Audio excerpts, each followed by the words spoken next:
오늘은 진짜를 기다리면 상처는 치유된다. 진짜를 기다리면 상처는 치유된다라는 제목으로 하나의 말씀 증가하도록 하겠습니다. 여러분이 아시는 것처럼 저는 영화 평론가만큼 많은 영화를 봅니다. 제가 다양한 영화를 보는 이유는 이제 목회를 하려면 누구를 알아야 되죠? 하나님을 알아야 되는 건 당연하고 목회하는 대상인 누구를 알아야 되냐면 사람에 대해서 잘 알아야 됩니다. 그래서 사람을 심층적으로 다양하게 알기 위한 방법으로 영화를 봅니다. 사실 저는 영화뿐만 아니라 대중문화에도 관심이 많습니다. 기질적인 것도 있는 것 같아요. 그래서 매년 열리는 영화제 같은 거는 꼭 찾아서 봅니다. 영화제의 주인공은 영화를 만드는 감독, 배우, 스태프들입니다. 2025년 11월 19일 여의도 KBS홀에서 제46회 청룡영화상 시상식이 열렸는데 나무주연상에는 하얼빈의 안중근 의사 역할을 한 현빈 씨가 수상을 했고 여주연상에는 영화 어쩔 수가 없다에서 여주인공 역할을 했던 누구죠? 그렇죠. 손예진 씨가 받았어요. 이 두 사람은 부부예요. 우리나라 영화 시상식 중에 나무주연상, 여우주연상 부부가 동시에 받은 역사가 없는데 최초로 받은 거야. 그러면 굉장히 크게 이슈되고 그 다음날 모든 매스컴이 이 두 부부를 조명해서 청룡영화제 가장 이슈되는 장면으로 꼽았을 거 아니에요? 근데 놀랍게도 다음날 청룡영화제 주인공은 따로 있었습니다.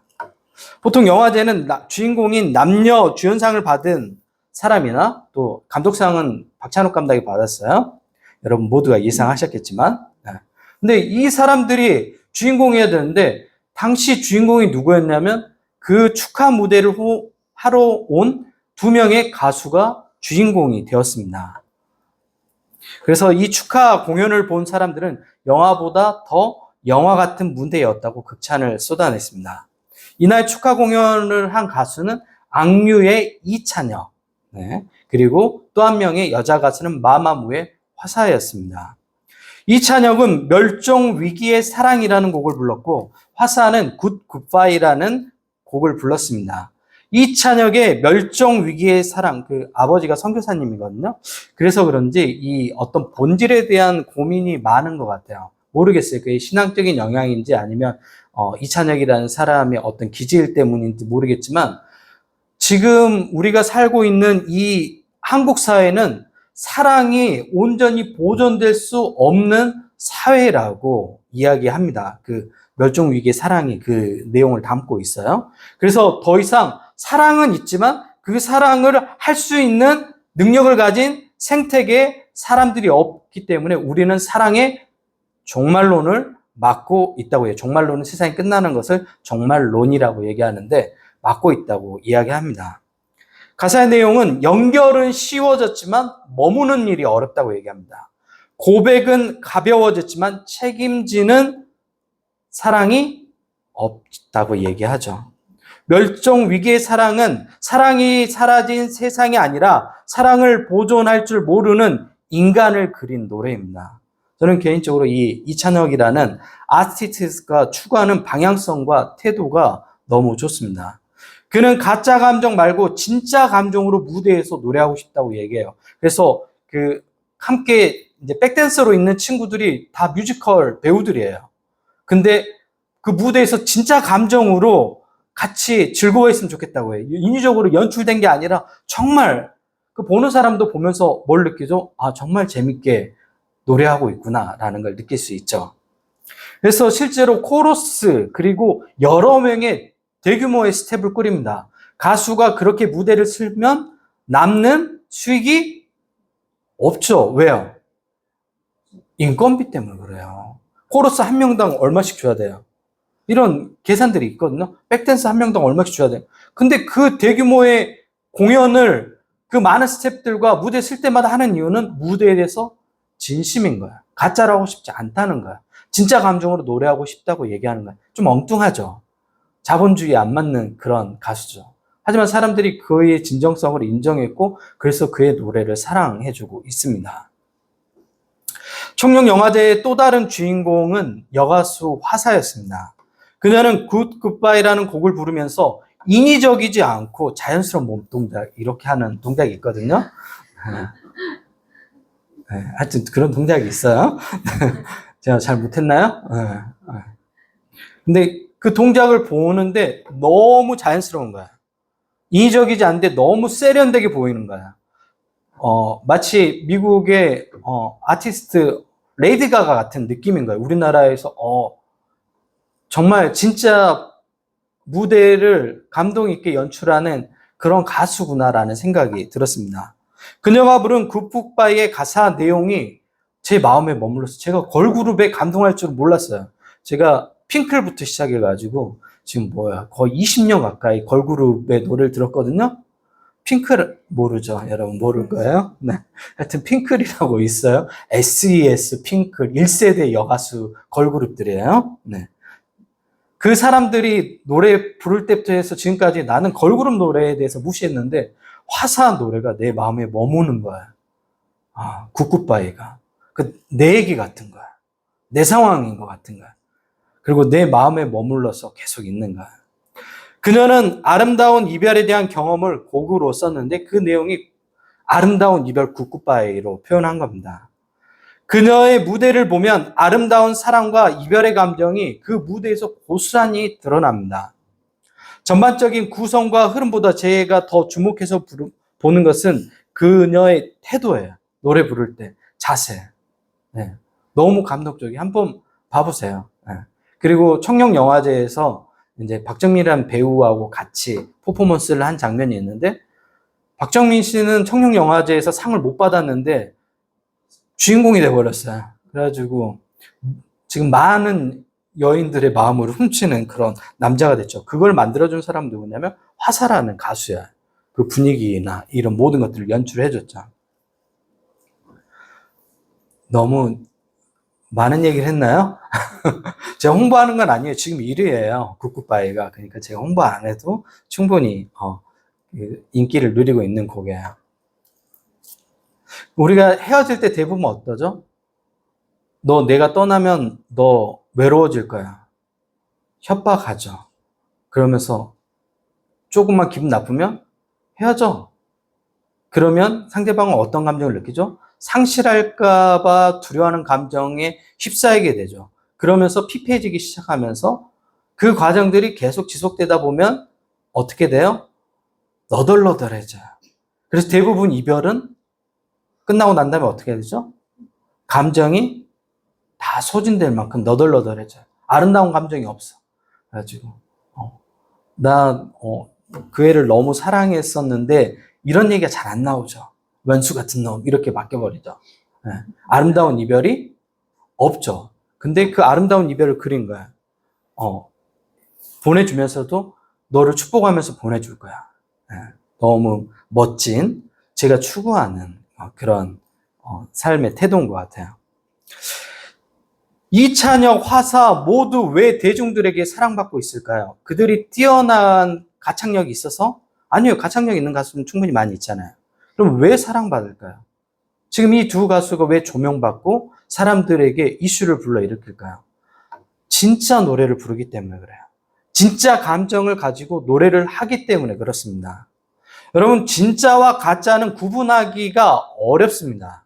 왜냐하면 유사한 감정, 유사한 형태로 존재하기 때문에 진짜와 가짜가 정말 구분하기가 힘들어요.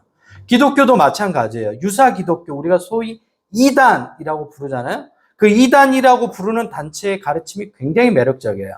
그래서 사람들이 잘 헤어나오지 못해요. 왜냐하면 논리도 되게 쉬워요. 제가 그랬잖아요. 기독교를 설명할 때 납작하게 설명해버리면 대부분 다 이단인 거예요. 삼위일체 제가 잘 설명 안 하죠.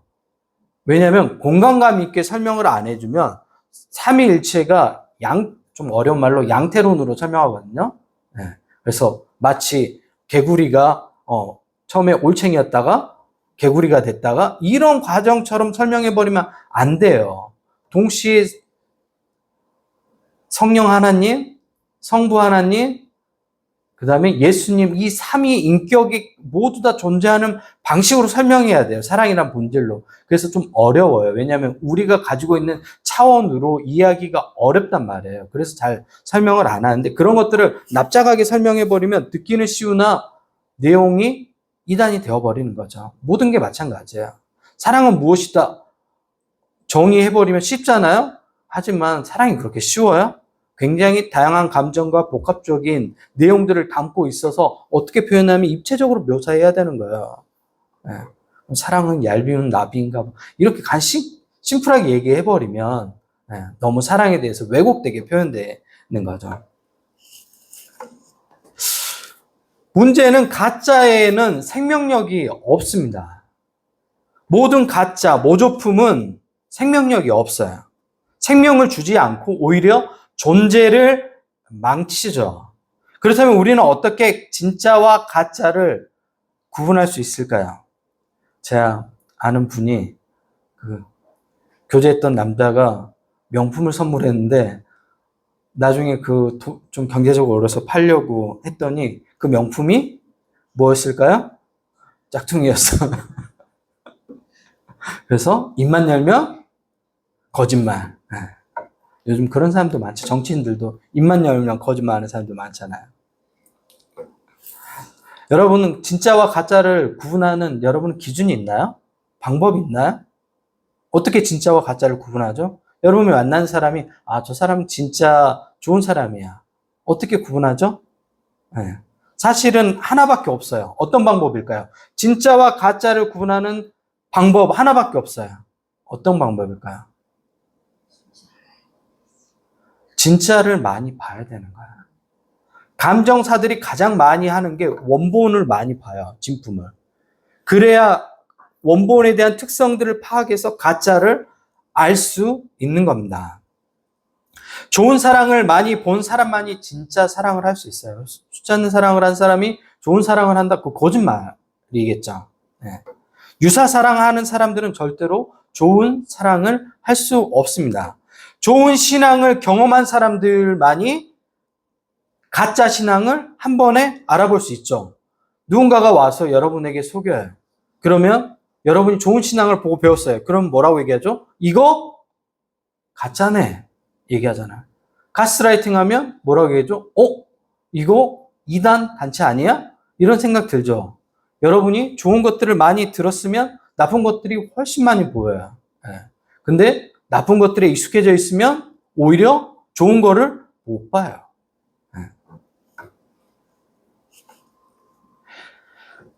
좋은 신앙을 경험한 사람만이 유사 신앙을 한 번에 알아보는 겁니다. 가짜에 익숙한 사람들은 가짜를 진짜처럼 추앙합니다. 여러분이 아시는 것처럼 매스미디어 환경이 바뀌었죠. 예전에는 대부분 레거시 미디어라고 하는 KBS, SBS, MBC 같은 이런 것들을 레거시 미디어라고 얘기해요. 이런 것들을 주로 봤어요, 방송을. 근데 여러분 지금 KBS, SBS, MBC 본 사람 있어요? 대부분 뭐 보죠? 유튜브를 보죠. 이 플랫폼이 유튜브로 옮겨갔습니다. 여러분 모두 그 과정을 지켜본 산 증인들입니다. 그렇다면 시청자들이 왜 고가의 방송 장비와 퀄리티 있는 레거시 미디어의 프로그램을 보지 않고 유튜브에 그 어설프고 우리가 봐도 좀 조잡한 프로그램들 많잖아요. 막 카메라 각도도 막 흔들리고 막 되게 어설프잖아요. 왜 그것을 볼까요? 고가의 화질 좋은 레거시 미디어의 장비들로 찍은 프로그램들을 많이 안 봐요, 요즘에. 유재석 옛날처럼 인기가 있어요? 없죠. 근데 누가 더 인기 있어요? 구독자 수 많은 유튜버가 훨씬 인기 있어요. 비교가 안 될 만큼. 오히려 요즘에는 인기 있는 스타들이 어디에 출연하냐면 유튜브에 출연해요, 반대로. 왜 이렇게 변했을까요? 시청자들이 진짜를 보고 싶어진 거예요. 기존 레거시 미디어에서 만든 가짜 인위적인 방송들을 보고 싶지 않은 거예요. 이제는 진짜를 보고 싶은 거예요. 그래서 유튜브 시장으로 옮겨간 거예요. 그 어설픈 카메라를 갖고 찍은 그 콘텐츠들을 보기 시작하는 거예요. 여러분도 아마 그럴 거 아니에요. 여행 프로그램들, KBS나 이런 데서 제작할 때 얼마나 잘 찍어요. 카메라 구도부터 안정성 있는. 근데 여행 유튜버들은 어떻게 해요? 들고 다니면서 막 이렇게 찍잖아요. 보면 막 머리가, 눈이 어지러울 정도로 막 흔들리는데, 근데 또 재밌어 하잖아요. 왜 그럴까요? 그게 진짜 현실감을 느껴지게 하니까 그렇습니다. 우리가 사는 삶의 자리는 어떠죠? 대부분 다 가짜가 많습니다. 한국 사회는 가짜가 판을 치는 사회입니다. 법률적인 판사의 자격을 갖췄지만 양심을 팔아버린 가짜 판사들. 교회가 요구하는 목사의 외적 자격을 갖추었으나 신앙 양심을 저버리는 대형교회 목사들.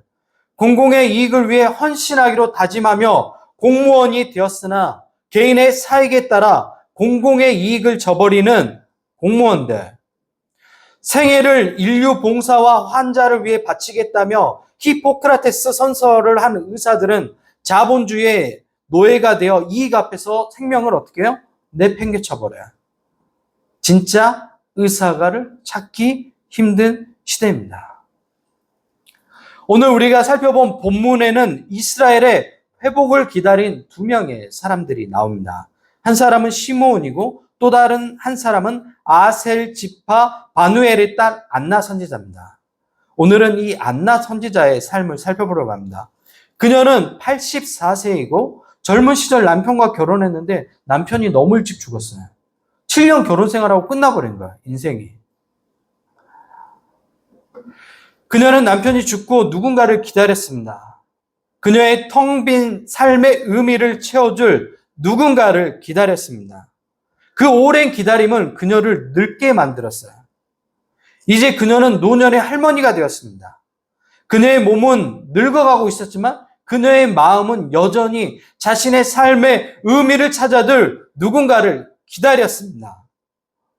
때로는 그 대상이 막연했어요. 자신이 기다리는 게 그 대상이 누군지조차 정확히 알 수 없었습니다. 하지만 누군가를 기다리고 있는 자신의 마음만은 알고 있는 거죠. 그녀는 성전을 떠나지 않고 주야로 금식하면서 기도했습니다. 마침내 그녀 앞에 그녀가 평생 기다리던 한 사람이 나타났는데 그 사람은 아기였어요. 하지만 그 아기를 보는 순간 그녀는 자신이 평생 기다린 존재라는 것을 한눈에 알 수 있었습니다. 2장 38절입니다. 마침 이때 나와서 시몬이 아기 예수를 찬양하며 그 부모에 대해서 축복하고 있는 그때 안나 선지자도 성전에 들어온 겁니다. 그녀는 아기 예수님을 보기 전까지 자신이 누구를 기다리고 있는지조차 몰랐었습니다. 하지만 아기 예수님을 보자마자 자신이 평생 기다린 존재라는 것을 직감적으로 알았습니다. 그리고 그녀는 그 아기 예수님을 보면서 위로함을 얻었어요. 자신의 평생 채워야 될 텅 빈 마음에 채워진 것들을 경험했어요. 이스라엘의 구속할 자가 바로 이 예수님이라는 사실을 알았어요. 여러분, 왜 진짜를 기다리면 상처가 치유될까요? 이 사실을 안나라는 사람은 기다리는 동안 이미 이 마음 가운데 채워짐이 있었던 거예요. 변하고 있었던 거예요. 여러분, 왜 기다리는데 변하죠? 왜 기다리는데 마음의 상태가 바뀌죠? 왜 기다리는데 상처가 치유되죠? 제가 홍콩 영화를 청소년 시절에 매우 좋아했어요. 지금 생각해 보면 너무 비현실적이고 스토리 라인도 너무 좀 시나리오가 너무 진짜 심플해요. 대부분 무술을 익혀가지고 악당을 이기는 내용이에요. 너무 심플한데 액션씬 때문에 보는 거죠. 네. 제가 좋아했던 배우가 성룡이라는 배우였는데 취권이라는 영화를 좋아했습니다. 취권 보셨어요? 네. 술을 마시면서 무술을 연마하는 게 취권이에요. 네. 주인공이 무술을 익히는 과정이 나오고 이후에 무술을 완전히 익힌 다음에 악당과 겨루어 이기는 내용입니다. 하지만 그 과정이 굉장히 조금 답답할 때가 있었어요. 이제 스승인 마스터가 얘기를 하는 거예요. 네.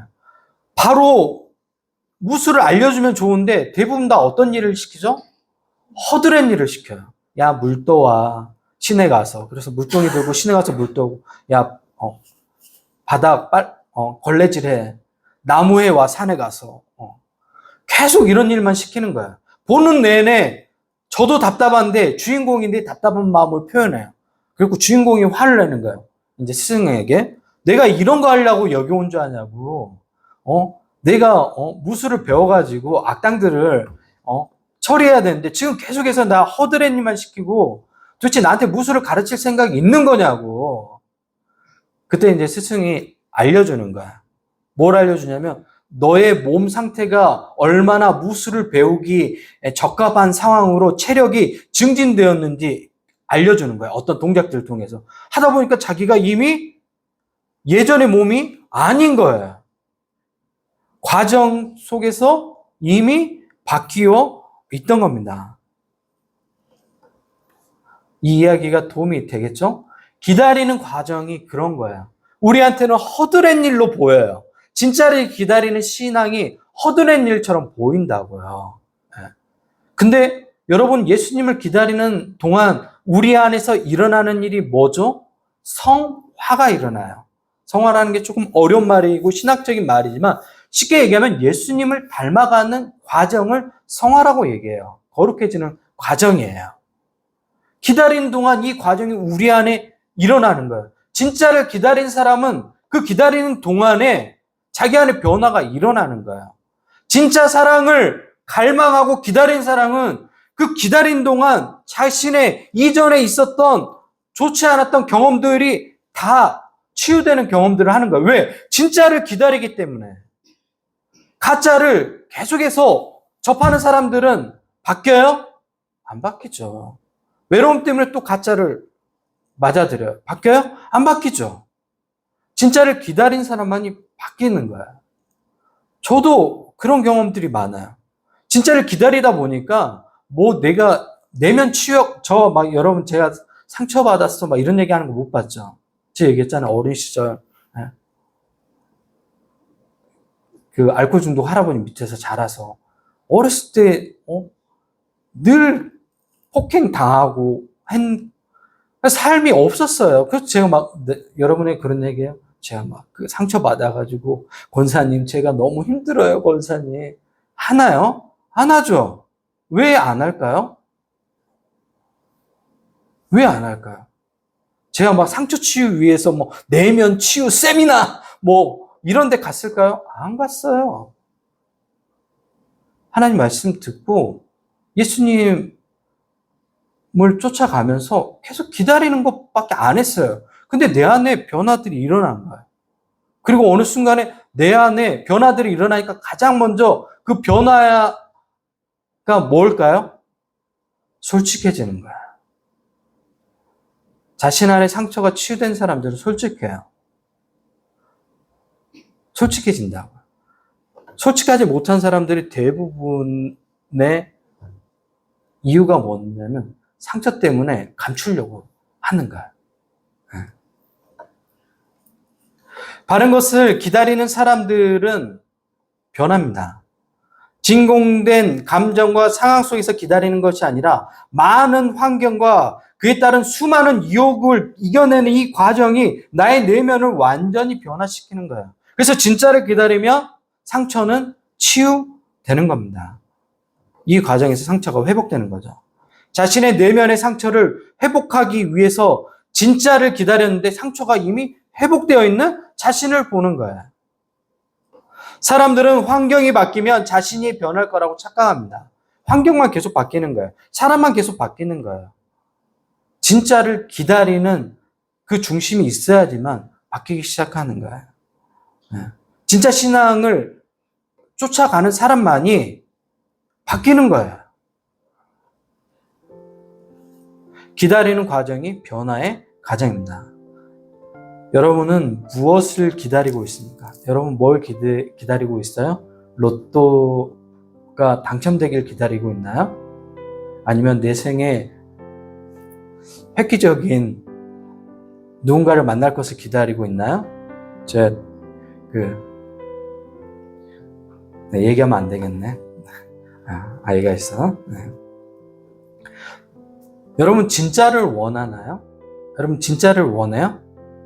진짜를 기다리면 내면의 상처가 회복된다고 얘기했는데 진짜를 원하나요?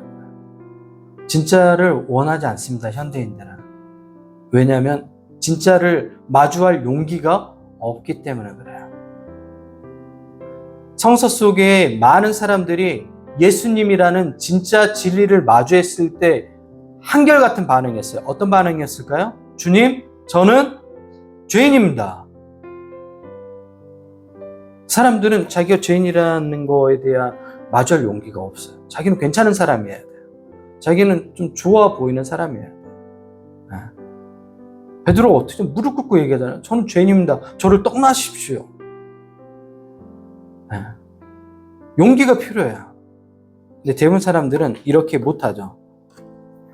그래서 진짜를 만나려면 자신의 위선과 가식을 벗어버려야 되는.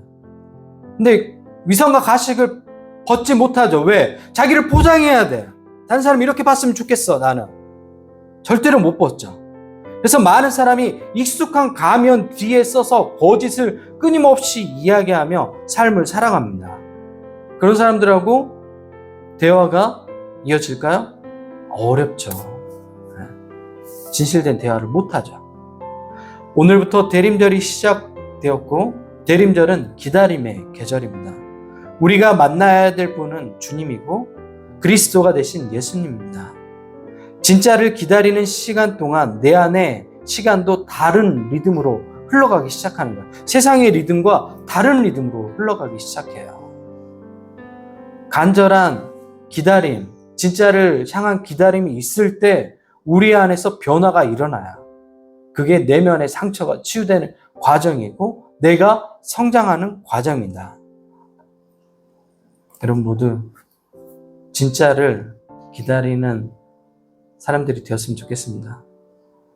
가짜에 익숙해져서 계속해서 가짜의 삶을 살면 허무해져요. 점점점 허무해져요. 우리 김효 권사님 나이 정도 되면 이제 보이죠. 저 사람이 어떻게 살고 있는지. 저도 잘 보잖아요. 이 사람이 진짜로 사는지 가짜로 사는지. 그러면 인생이 공허해요. 진짜를 찾아가는 여러분 모두가 되셨으면 좋겠습니다. 같이 기도할까요?